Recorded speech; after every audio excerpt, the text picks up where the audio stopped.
صلوا على النبي وتعالوا نشوفوا حكايتنا النهاردة بتقول ايه. وبيبدأ المسلسل معانا ببطلتنا اللي بيكون اسمها ديشا، وهي بتعمل مراسم وفاة اختها، وبتبقى ديشا فاقدة صوتها من وهي صغيرة وبتتكلم بلغة الاشارة. واثناء ما هي بتعمل المراسم بيلاقي جوزها داخل عليها وبيقول لها اطلعي بره، انت ما تستاهليش تكوني في المكان ده، انت اللي كنتي السبب في وفاتها اصلا. فبتقول ان عدى سنة ولسه برضه مفكر ان هي اللي قتلتها، وبتقول انها ما تقدرش تأذي اختها وان ده كان حادث. بس هو مقتنع بكلامه وقال لها كدابة، انت اللي زقتيها من فوق الجبل، مستحيل تكون وقعت لوحدها، اكيد انت اللي خلصتي عليها علشان يخليلك الجو معايا وتستولي على املاكي. فبترد عليه وبتقوله انها مش مهتمة باملاكه ولا بيه هو كمان، لكن برضه مش بيصدقها وبيقول لها البنات الغير شرعية اللي شبهك استحيل يكونوا صادقين في كلامهم، وبيغلط في امها. فبتضربه ديشا وبتقوله سيرة امي ما تجيش على لسانك عشان ما زعلكش. فبيوقعها على الارض وبيقول للخدم ياخدوها من وشه عشان ما يرتكبش جريمة دلوقتي. وبتكون في بنت عقربة كده فرحانة فيها اسمها جينا، وبتبقى متفقة مع الخدامة تخلي ديشا تنام في غرفة جوزها عشان يتضايق، وكمان تلبس ملابس نوم اختها. وبنعرف ان جوزها ده كان جوز اختها اصلا وبيبقى اسمه دونج، ولما اختها ماتت هو اتجوزها عشان يفضل في تعاون بين عائلاتهم في الشغل، جواز اجبار يعني. وبيبقى ده اول يوم تبات فيه في بيته. وبتغير ديشا هدومها وبتنام، ولما بيدخل جوزها الغرفة بيتفاجئ بيها وبيقول لها بتعملي ايه هنا ولابسه الهدوم دي ليه، وبيمسك دماغها يخبطها في الدولاب. فبتيجي جينا والخدم على صوتهم وبتبقى فرحانه ان خطتها نجحت،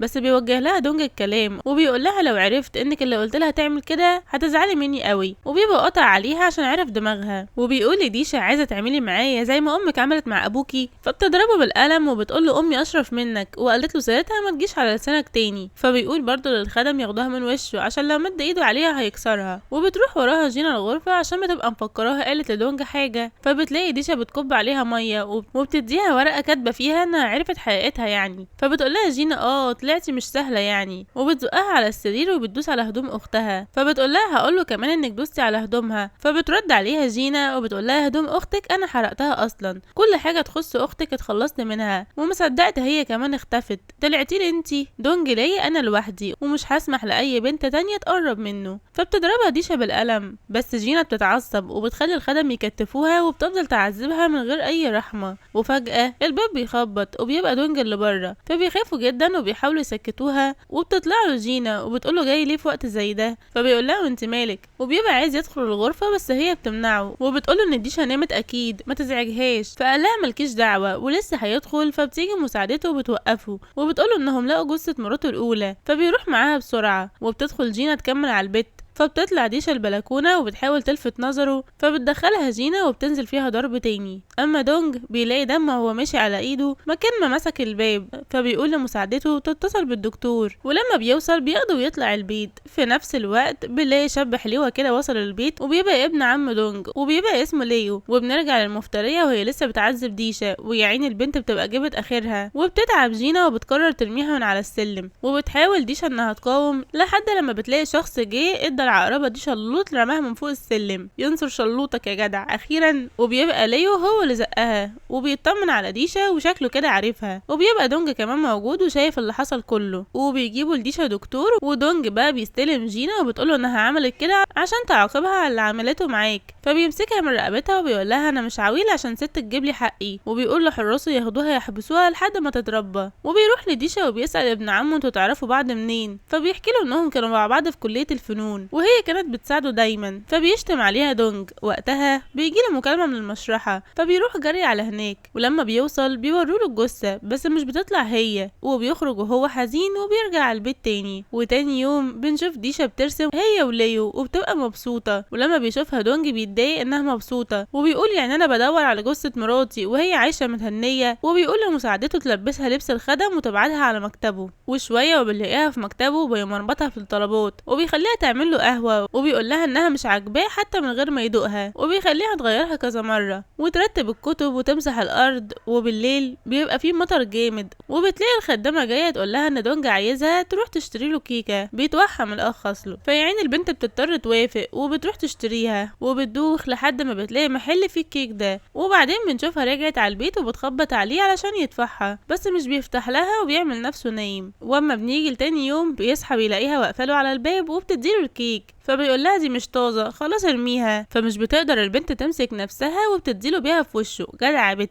وبتقعد تشتمه بلغة الإشارة وهو مش فاهم حاجة، وكويس إنه مش فاهم. المهم إنه لسه بيتعصب عليها، فالبنت بتتعب في الوقت المناسب وبيغمى عليها، وبيجيب لها الدكتور وبيقول لهم إن هي جايلها دور برد بسبب الأمطار بتاعت امبارح، وبتفوق وبتبقى زي الفل، وبتروح تكلمه وهو بيفطر وبتعتذر له على اللي عملته معاه، فبيخليها تقعد تفطر معاه وبيقول لها تروح تزرع الجنينة وتنضفها، فبتفرح وبتستغل الفرصة وبتقعد ترسمها. وبيجي ليو وبيقف معاها وشكله كده معجب بيها، وبعدين بنشوفها وهي بتقدم الاكل لدونج، فبيعجبه انها عامله كل حاجه مظبوطه، فبيقرر انه يكافئها وبيديها فستان وبيقول لها هتحضري بيه معايا حفله بالليل، فبتسمع الكلام وبتلبسه وفعلا بتبقى زي القمر. وبنشوفهم بقى لما وصلوا الحفله ولسه بتمشي، فبتتكعبل في السجاده الحمراء وواحده بتضحك عليها، فبيخليها دونج تستقيل من شغلها. وبيقابلوا ليا هناك وبيبقى قاعد مع بنت، وبنشوف البنت دي بتحط له حاجه في المشروب بتاعه، ولما بيخلص كلام مع دونج وديشا بتروح جينا تديله المشروب وبتخليه يشربه. وبنروح لهم وهم جوه الحفله وبيبقى دونج بيشرح فكره المشروع، فبتستغل جينا الوضع وبتحط نفس الدواء في مشروب عشان تديه لديشا، وبيتلموا عليها شويه بنات وبيدوها المشروب بنيه الاحتفال يعني، وهي بتقول لهم انها مش بتشرب بس بتخاف لدونج يزعل منها ولسه هتشرب، فبيجي دونج ياخده منها، فبيفضل البنات يتريقوا عليها، فبتقوم شدها من ايده وشربوها، وبتقوله مش مهم ده مجرد كيس هيعمل ايه يعني، وبنلاقيها داخت اصلا ومش فاهمين حصل لها ايه، فبياخدها دونج على غرفه ترتاح فيها لحد ما الحفله تخلص. وبتبقى البنت الحربوقه دي ماسكه ليو وهو برضه مش في وعيه، وبتدخل تاخد فستان ديشا تلبسه وبتدخل ليو الغرفه معاها، ولما الاتنين بيفوقوا بيلاقي نفسهم مع بعض بيبقوا مخضوضين، وشويه وبنلاقي الصحافه داخله عليهم وبيفهموهم غلط طبعا، ودونج بقى بيجي يطلعهم بره كلهم، فبيحاول ليو يفهمه ان كان في حد عايز يوقع بينهم بس هو مش بيسمعه، وبيخلي حراسه يطلعوه بره، وبيقعد هو يغلط في ديشا وهي تقوله ان ما حصلش بينهم حاجه، لكن مش بيصدقها، وبتيجي جينا تهديه فبيسيبها وبيروح لابن عمه، وبيقول لابن عمه ان جينا هي اللي خدرتهم وحطتهم في الاوضه مع بعض، فبنلاقيه واخدها وداخل اوضه المراقبه علشان يعرف الحقيقه، ولما بيشوف الكاميرات بيلاقوها من ظهرها وهي لابسه فستان ديشا.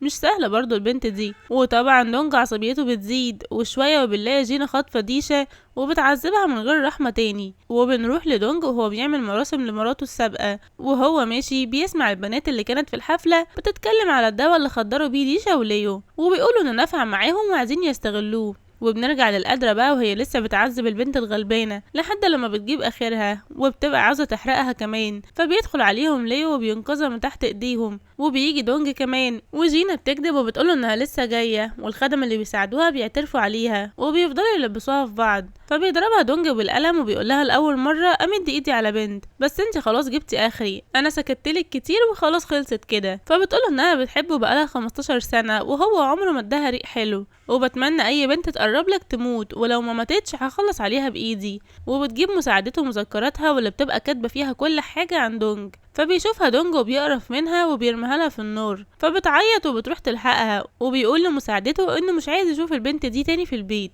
وبيروح بقى بعدها يتأسف لديشا علشان مصدقهاش، وبيديها علاج، وبيقولها ان احسن قرار دلوقتي ليهم الطلاق، وما تقلقيش التعاون اللي بين العائلات هيفضل موجود. فبتعجبها الفكرة وبتوافق، وبيجيلها مكالمة من البيت وبيعرفوها ابوها ومراته بيرموا رماد امها بره البيت، فبتروح لهم جري، وبيسأل دونج الخدامة عنها، فبتقوله انها راحت لبيت اهلها علشان في مشكلة، فبيخاف عليها وبيقرر يروح لها. وبنشوفها وهي هناك ومرات ابوها بتزقها في الارض وبتقولها تاخد رماد امها وتغور في داهيه، وابوها بيبقى عايز يضربها هو كمان، بس بيجي مونج وبيوقفه وبيدافع عنها، فبيقول لابوها ما يتدخلش بينهم، وبيبقى مستغرب انه بيدافع عنها عشان هو بيكرهها جدا. فبيرد عليه دونج وبيقوله دي مراتي يا غالي واحنا لسه ما اتطلقناش، يعني ليا فيها اكتر منك. فبيقول لابوها ان البنت دي هي اللي انهت حياه بنته المفضله وتستاهل الموت، وبيبقى عايز يضربها تاني، بس برضه دونج بيوقفه وبيقوله يحترم نفسه بدل ما يمد ايده عليه ويلغي التعاون اللي بينه وبين شركته، وكمان يخليه يفلس.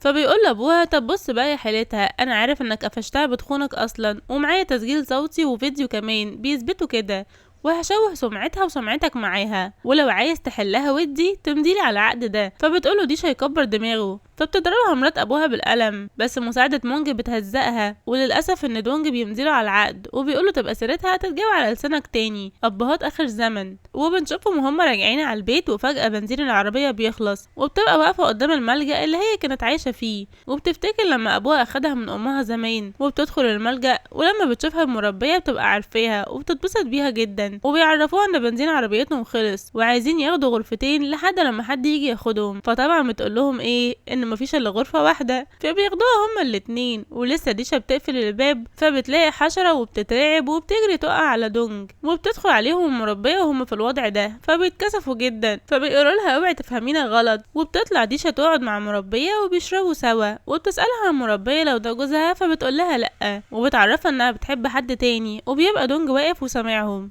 وشوية وديشا بتتعب، فبيروح لها وبياخدها على الغرفة وبتخليه يشرب معاها. فبيسألها مين حبيبها ده، فبتقوله انه عيل صغير كان معاها الفترة في الملجأ وكان كفيف، بس عرفوها انه توفى. فبيفتكر نفسه وهو صغير لما كان فاقد بصره وكان في ملجأ لفترة، لكن بيتجاهل الموضوع وبيقول استحالة تكون هي. وبيبقى مفكر ان اختها هي البنت اللي كانت بتساعده وهم صغيرين وكانت مهتمة بيه جدا، وعشان كده كان متجوزها. وتاني يوم بنشوف ديشا بتصحى وبتلاقي المساعدة في وشها، وبتقول لها انها جايه توصلها. فبتسالها على دونج، بس بتعرفها انه راح للمكان اللي كان بيقابل فيه اختها وهم صغيرين، فبتخليها توصلها هي كمان على المكان ده، وبتقول لها انها هترجع لوحدها. وبنشوفها عند شجره ليها عندها ذكريات مع الولد اللي بتحبه، وفجاه البورنيطه بتاعتها بتطير فبتجري وراها، وبنلاقي دونج عند نفس الشجره وبيعمل نفس الحركات اللي كان بيعملها الولد الصغير. وهنا بقى بنتاكد ان الولد ده هو حبيب طفولتها، بس اللي متاكدين منه ان هما اللي لسه ما يعرفوش. وبتقابل ديشا ولد صغير الطيارة بتاعته فوق الشجرة، وبيكون عاوزها تساعده، فبيصعب عليها وبتساعده فعلا. وبتيجي امه تهزقه زي باقي الامهات عادي جدا يعني، وبتتعرف بديشا وبتطلع هي كمان عارفاها، وبتقول لها امال فين صديق طفولتك، فبتقول لها للاسف اتوفى. فبتستغرب الست وبتقول لها لا طبعا ما توفاش، ده سافر بس علشان يعالج عينه ورجع تاني، بس انا معرفش عنه اي حاجه. وبتبقى ديشا مش قادره تصدق كلامها. وبنروح لدونج وهو ماشي في امان الله، فبيشوف اخت ديشا قدامه، فبيفضل يجري يدور عليها، وديشا كمان بتشوفها وبتجري تدور عليها. لكن في الوقت ده هي بتقابل مزارعين وبتقعد تكلمهم بلغه الاشاره، فبيستغلوا وضعها وبيبقوا عايزين يعتدوا عليها. وبتصفر هي لدونج بصفاره كان عطيها لها عشان لو احتاجت مساعده، لكنه بيفكر انها تهيؤات وبيكمل تدوير على اختها لحد لما بيلاقيها واقعه في الميه. وبيفتكر وهم صغيرين لما كانوا بيهربوا من بلطجيه وديشا انقذته من الغرق، وهو طبعا في اعتقاده ان اختها هي اللي انقذته، فبينقذ البت فعلا. وبنروح لديشا وبيجي ليو وبينقذها من المعتدين وبيركبها معاه العربيه، فبتساله لقيتني ازاي، فبيعرفها انه حطلها جهاز تتبع على موبايلها من ساعه ما كانت البنت خاطفاها، فبتعرفها ان اختها طلعت عايشه وبتطلب منه يرجعها على البيت. وبنشوفهم لما وصلوا البيت وبيسألهم دونج بتعملوا ايه مع بعض، فبيعرفوا ان كان في ناس بتعتدي عليها وهو انقذها، فبيفهم ان الصفارة كانت حقيقية. وبيسألها ايه اللي وداها هناك، فبتقوله انها كانت بتزور مكان بتحبه. وبيجي مساعده وبيقوله ان حبيبته اللي بيكون اسمها ناتالي كانت محبوسة في بيت باسم ديشا طول السنة اللي فاتت، وبيتهموها ان هي اللي كانت خطفاها. فبتقعد تنكر ديشا بس محدش بيصدقها، وبتشك ديشا ان اختها كانت بتضحك عليها طول السنين دي، وقالت لها ان صديقها توفى وهو لسه عايش، وبتشك ان هو ده دونج. الحمد لله على السلامة يا شيخة. وبتفوق اختها وبتبقى مش فاكرة حد وشكلها كده فاقدة الذاكرة، وبيجي الدكتور يكشف عليها وبيسألها كام سؤال كده، فبتتعب وبتصدع. وبياخد ليو ديشا وبيمشوا من الغرفة، ودونج بيعمل مكالمة للمساعدة وبيقول لها تجهز ورق الطلاق وتبعته لديشا. وبنروح لديشا بقى وهي بتتعشى مع ليو وبتحكي له على الولد الصغير اللي كان معاها، وبتطلب منه يدور لها عليه ويجيب قراره، وبتكتب له معلومات عنه. ولما بيشوفها بيشك ان هو ابن عمه دونج، وبتجيلها المساعدة بورق الطلاق، فبتمضيها فعلا. وبيشوفها ليو وبيلاقي ان من ضمن شروطها انها ملهاش حاجة من الاملاك، وبيبقى مش عاجبه الوضع، فبتقوله ديشا يكبر دماغه، هي مش مهتمة بالموضوع. وتاني يوم بنشوفها وهي في الجنينة وهي بترسم، فبتيجي اختها تكبلها مية عليها، وبتقول للخدم يقطعوا كل الورد ده، هي مش بتحبه واللي على مزاجها هو اللي هيمشي. ولما واحدة منهم بتعترض بتمسك في خناقها، ولما بتحاول ديشا تهديهم فبتوقعها من غير قصد، فبيجي دونج يزقها وبيدافع عن ناتاليا وبيقول لها تزرع اللي هي حباه وبس. وشوية وبنشوف ديشا وهي في غرفتها وليو قاعد بيهتم بيها، فيها، ولما بتفوق بتطمن منه على الخدامة، فبيقول لها انها اشتغلت في الفيلا اللي جنبهم. وبتيجي رئيسة الخدم وبتقول لها ان اختها عايزاها، فبتروح لها وبتطلب منها تعمل لها قهوة، وبتشغلها مرمطون عندها زي ما دونج كان بيعمل معاها بالظبط. فبتسألها ديشا هي ليه اتغيرت كده، فبترد عليها اختها وبتقول لها انها متغيرتش، يمكن عشان فاقدة الذاكرة.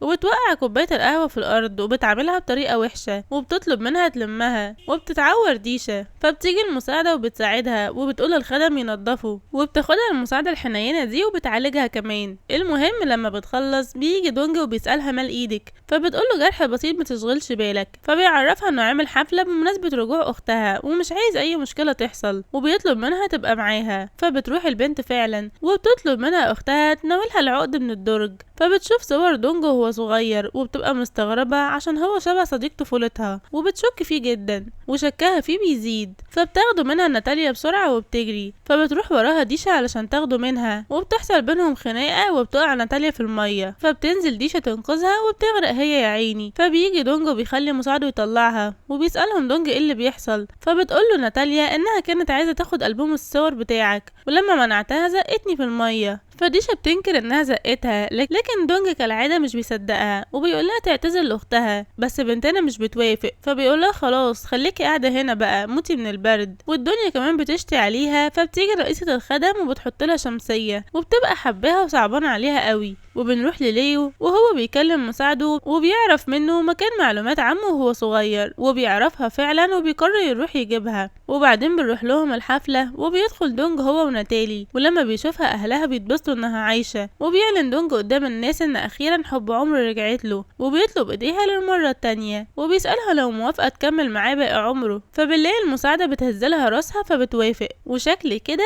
في لعبة كبيرة بتحصل. المهم انه بيلبسها الخاتم وشكله كده هيلبس خازوق معاه. وبنروح لديشا وشكلها زعلانة وبتروح تغسل وشها، وبتيجي المساعدة تهون عليها. فبتقولها ديشا ان هي فرحانة لاختها بس مش فاهمة سبب حزنها ده. فبتحاول المساعدة تحتويها شوية، وبيجي لديشا رسالة من ليو وبيعرفها فيها انه عرف مكان هوية صديقها وبيبعت لها اللوكيشن. وبنروح له هو في مكان مهجور كده وبيبقى لقى هوية الولد، وبيطلع ابن عمه فعلا وبيبعت الحقيقة دي لديشا. وإذ فجأة بنلاقي المساعدة وراه وبتتهجم عليه كمان، وبتبقى عايزة تنهي حياته، واحنا مش فاهمين السبب وازاي فجأة الحمل الوزيع ده اتحول لإنسان فظيع. وبنرجع لديشا وهي لسه بتحاول تطلع من الحفلة، والحمد لله انها بتنجح. ولما بتوصل على المكان بتلاقي ليو محذوف من البلكونة، فبتخاف عليه قوي وهو يا عيني بيبقى عايز يقول لها، بس بتلاقي دونج وصل على المكان والظاهر كده انه كان مراقبها. فبينقلوا ليو على المستشفى، وشوية وبيقول لهم الدكتور ان حالته اتحسنت، لو ما جبتوش في الوقت المناسب كان زمانه دلوقتي خلصان. وبتقعد ديشا جنبه وبيبقى موبايلها فاصل، ولما بتفتحه بتلاقيه وقعت لها ان دونج يبقى صديق طفولتها. فبتتأكد من شكوكها دي، وبتفهم كمان ان المساعدة هي اللي عملت فيه كده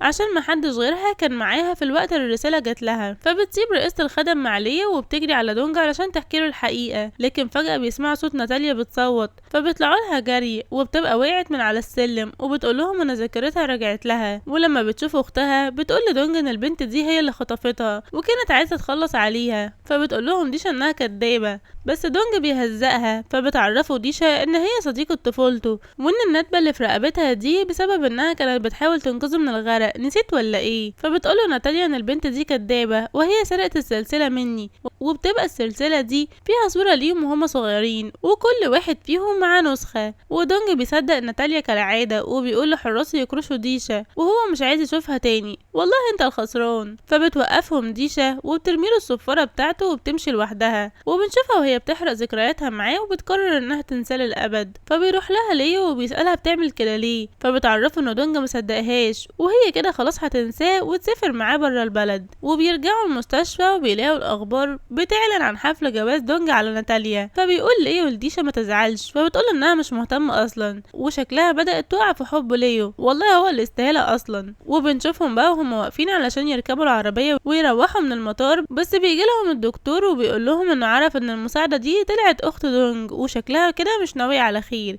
يا ريت تروحوا تنقذوه، انا عملت لها تحليل DNA بالغلط بدل ما اعمل لناتاليا. فبيشكوا انها عايزة تأذيه. فبيروح الدكتور مع ديشا على البيت، وليو بيروح يحقق بتحقق ورا البنت، وبتبقى ناتاليا مقدمة شاي في منوم لدونج ومخلياه نايم لوقت طويل جدا، ولما بيوصلوا بيبقى لسه هيدوروا عليه، فبنلاقي ناتاليا غفلت الدكتور وطعنته، وبتفضل تضرب فيه المفترية لحد ما بتنهي حياته، وبتبقى ديشا خايفة لا تخلص عليها هي كمان، وبتجيلها المساعدة تهديها، فبتخاف اكتر وبيتلموا عليها هي وناتاليا وبيخدروها، وما نشوف ناويين على ايه. وبنروح لدونج لما بيفوق وبيلاقي ارض البيت متبهدلة، وبتجيله مكالمة من ناتاليا وبتقوله الحقني، ولما بيوصل على المكان بيلاقي المساعدة هناك وبتقوله يلا اختار عايز تنقذ مين، وبتبقى مكتفة ديشا وناتاليا، واللي هيختارها هتموتله التانية. وبعد تفكير عميق بيختار ناتاليا طبعا، وبتزعل ديشا جدا وبتبقى ندمانة انها حبته او اختارته في يوم من الايام، وبتقول المساعدة لرجالتها يخلصوا عليها، بس بيجي ليو وبيلطش دونج بالقلم وبيقوله هتندم، وبيجري علشان يلحق ديشا، وبيبقى هياخد ناتاليا ويمشي، بس بتوقفه وبتصارحه المساعدة بالحقيقة، وبتعرفه ان هو يبقى اخوها، وبتوريله تحليل الDNA، وبتقوله انها كانت بنت العشيقة وانت كنت الابن الشرعي اللي متفضل عني في كل حاجة، وامي اتوفت بسببك وهي بتلحقك وانت بتهرب، وساعتها انت وقعت وفقدت بصرك وهي وقعت وتوفت، وكانت شغالة خدامة عندكوا علشان خايفة من نظرات المجتمع ليها بسبب ابوك. وبتقوله بقى ان ديشا هي صديقة طفولته وانها خلته يخسرها، وبكده تبقى حققت انتقامها، وبتبقى اخت ديشا بتساعدها لان هي انقذتها ساعة لما وقعت من الجبل، وده كان مجرد حادث وديشا ملاش علاقة بيه. وبعد مرور الوقت بنلاقي المساعدة مسجونة، وبتبقى حزينة عشان حياتها اتدمرت، بس مبسوطة عشان خدت حقها من اخوها، متفهموش الولد عملها ايه بس هو كده بقى وخلاص. وبنروح لدونج وهو بيتمشى وبيلاقي بنت شبه ديشا، فبيجري عليها لكن مش بتطلع هي، وشوية وبيلاقي ديشا الحقيقية بتخبط فيه بس بتبقى مش فاكراه، وبيجي عليهم ليو وبياخده يقعد معاه، وبيقوله ان من ساعة ما المساعدة خلت رجالتها ياخدوها وانا لقيتها واقعة على دماغها وخدتها على المستشفى وقعدت 3 شهور تتعالج، ولما فاقت بقت فاقدة الذاكرة، وبيقوله يكمل حياته بقى ويسيبها في حالها كفاية اللي هو تسبب فيه. وبتروح لهم ديشا وبيعرفها ليو على دونج، فبتسلم عليه وبتاخد ليو علشان يرجعوا على بيتهم، وبنشوفهم لما طلعوا وبيسأل ليو ديشا هي ليه كدبت عليه، فبتقوله عشان مش عايزاه يفكر فيا تاني وعايزة اكمل باقي حياتي معاك انت. والجميل بقى ان الطرف التاني بينتصر اخيرا وبيكملوا حياتهم مع بعض. ودي كانت نهاية مسلسلنا، ويا رب يا رب يكون عجبكم، بس ما تنسوش اللايك بتاعكم الحلو وتصلوا على النبي وتشتركوا في القناة وتفعلوا زر الجرس علشان يوصل لكم كل جديد، كمان تشتركوا في قنواتنا التانية هتلاقوا الروابط بتاعتها موجودة في صندوق الوصف.